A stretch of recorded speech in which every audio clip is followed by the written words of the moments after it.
Quelle est la différence fondamentale entre l'indépendance financière et la liberté financière?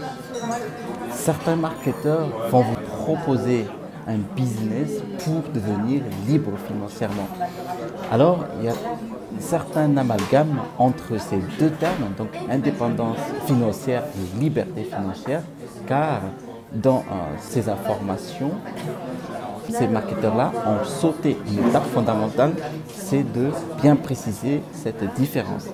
Et du coup, vous allez prendre les significations à tort et je vais ici vous apporter une explication bien claire.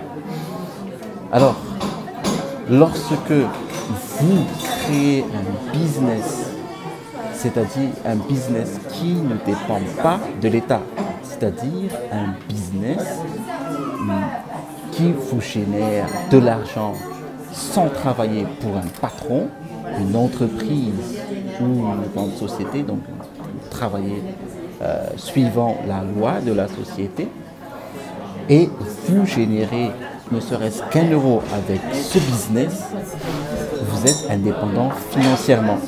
Et là donc vous atteignez l'indépendance financière. Maintenant, vous voulez fructifier votre business, donc scaler votre business, c'est-à-dire monter en échelle pour atteindre un objectif. Cet objectif est d'avoir des actifs.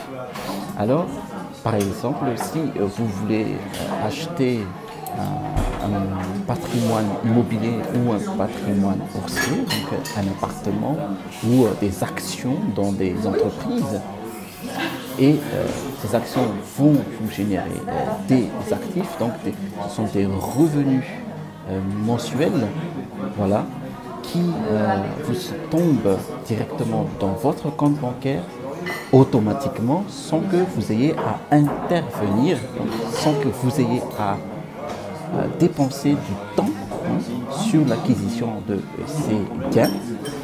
Lorsque ces revenus couvrent, dépassent même vos besoins mensuels, par exemple les besoins incompressibles tels que les factures d'électricité, les factures de gaz, etc. et les besoins en plaisir, les sorties en boîte ou sorties au restaurant.